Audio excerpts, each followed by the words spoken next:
नमस्कार दोस्तों, मैं हूं निशु और मेरे चैनल में आप सबका बहुत बहुत स्वागत है। दोस्तों, कैसे हैं आप सब? आई होप आप सब लोग अच्छे होंगे, स्वस्थ होंगे और मस्त होंगे। दोस्तों, आज की वीडियो में मैं लेकर आई हूं जानकारी, जिसमें मैं आपको बताऊंगी कि रावण की मृत्यु के बाद मंदोदरी का क्या हुआ और क्यों किया देवर विभीषण से शादी का फैसला।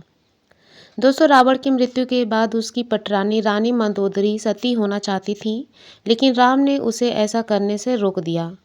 मंदोदरी बहुत धार्मिक थीं और ज्योतिष की प्रकांड विद्वान थीं। आखिर क्यों इस पतिव्रता स्त्री ने देवर से शादी करने का फैसला किया, तो आइए जानते हैं दोस्तों, पुराणों की एक कथा के मुताबिक मधुरा नाम की एक अप्सरा कैलाश पर्वत पर भगवान शिव की तलाश में पहुंची।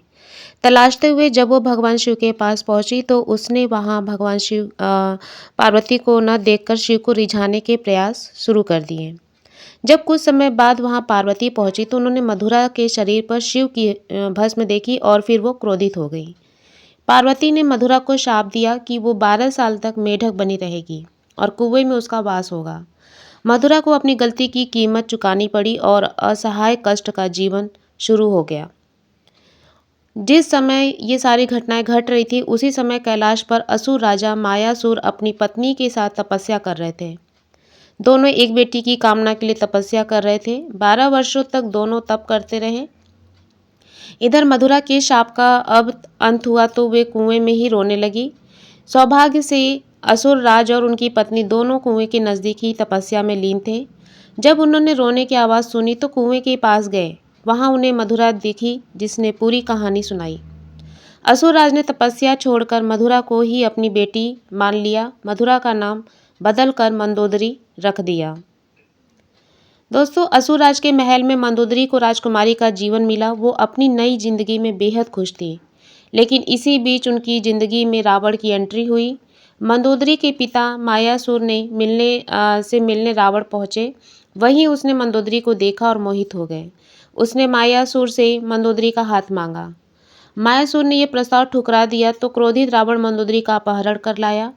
दोनों राज्यों में युद्ध की स्थिति बन गई, लेकिन मंदोदरी जानती थी कि रावण उनके पिता से ज़्यादा शक्तिशाली शासक हैं।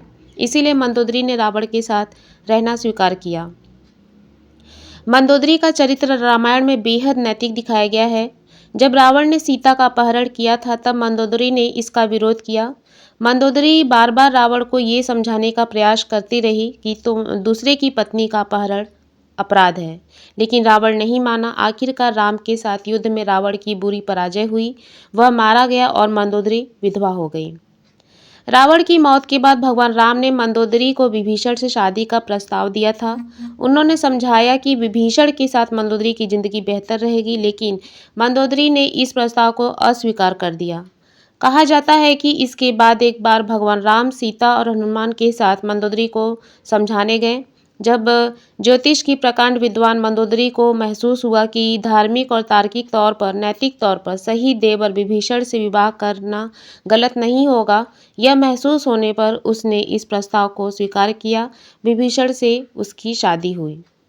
हालांकि रावण की मृत्यु के बाद मंदोदरी के बारे में वाल्मीकि की रामायण ज़्यादा कुछ नहीं कहती, लेकिन रामायण के दूसरे वर्जन में जरूर इस बारे में काफ़ी कुछ कहा गया है। रावण के मरने के बाद जब मंदोदरी विधवा हो जाती है तब भगवान राम विभीषण को सलाह देते हैं कि उसे अपनी भाभी से विवाह कर लेना चाहिए। ये परंपरा उन दिनों मान्य थी, लेकिन विभीषण के पहले से कई रानियां थीं और वह उसके लिए तैयार नहीं थे। ये भी कहा जाता है कि अगर विभीषण से शादी कर लेते तो उन्हें भाई की जगह लंका पर शासन का नैतिक अधिकार भी हासिल हो जाता। हालांकि ये भी कहा जाता है कि विवाह शारीरिक तौर पर पति पत्नी के तौर पर एक दूसरे के साथ विशुद्ध राजकाज से जुड़ा था, क्योंकि मंदोदरी भी चाहती थी कि उनके पति के निधन के बाद लंका में स्थायित्व और समृद्धि रहे। वह राम से शत्रुता की बजाय मित्रता चाहती थी। रावण की मृत्यु के लिए उसने राम को कभी जिम्मेदार नहीं ठहराया। एक वजह यह भी बताई जाती है कि रावण के निधन के बाद मंदोदरी भी उनकी चिता के साथ सती होने जा रही थी, लेकिन राम ने उन्हें रोक लिया। उसके बाद मंदोदरी के पास देवर से विवाह करने के अलावा कोई विकल्प नहीं बचा था। तो दोस्तों, यह थी कथा जो कि मैंने आपको सुनाई। तो इन्हीं सब के साथ अपने वीडियो को यहीं पे विराम देती हूँ। मिलते हैं अपने एक नए वीडियो के साथ। तब तक के लिए मेरे साथ मिलकर बोलिए जय श्री राम, हर हर महादेव, हर हर शंभू।